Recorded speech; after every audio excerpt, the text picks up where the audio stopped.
Hello అందరికీ మా తెచ్చిన చీరల్లో 1 2 3 4 5 6 మొత్తం 6 ఇచ్చింది. 6 ఇంక ఇదే లాస్ట్ శారీ అనమాట. ఇప్పుడు దీన్ని ఎలా కన్వర్ట్ చేశాను అనేది చూసేద్దాం. అండ్ శారీ వచ్చేసి ఓవరాల్గా ఇది పళ్ళు సైడ్ ఫుల్ వర్క్ వచ్చేసింది, అదైతే తీసేస్తాను. ఇంకా అక్కడ నుంచి శారీ మొత్తం అక్కడక్కడ గోల్డ్ కలర్ బుటీస్తో వచ్చేసింది. And maroon red and opposite కలర్లో ఇంకో కలర్ ఉంది. ఈ శారీ ఒక్కసారి కట్టింది మా అత్త, తర్వాత ఎందుకో కట్టలేదు, వద్దని చెప్పేసింది. అందుకని నేను తీసేసుకున్నాను దీన్ని. ఇంక ఇది లాస్ట్లో కుట్టుదామని దీన్ని లాస్ట్లో పెట్టాను. ఈ వర్క్ అయితే అసలు ఏం బాగలేదు అనిపించింది, సో అందుకే దాన్ని కట్ చేసి పక్కన పెట్టేసా. ఫైనల్గా మన అవుట్ఫిట్ ఇలా వచ్చేసింది.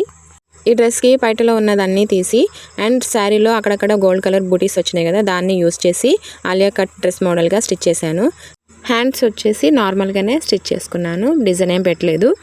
అండ్ ఈ ఆలియా కట్ మోడల్కి మెరూన్ రెడ్ లేసే తీసుకొని వేసాను, అదే లుక్ వచ్చింది. అండ్ గోల్డ్ కలర్ వేద్దాం అనుకున్నా అదేం అంతగా బాగా అనిపించలేదు, అందుకని మెరూన్ రెడ్ లేసే తీసుకొని వేసాను.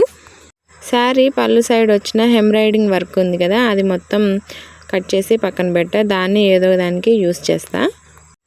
నేను వేసుకుంది చున్నీ కాదు, మా అత్తకి సన్మానం చేసేటప్పుడు వేశారు ఈ సాల్వా.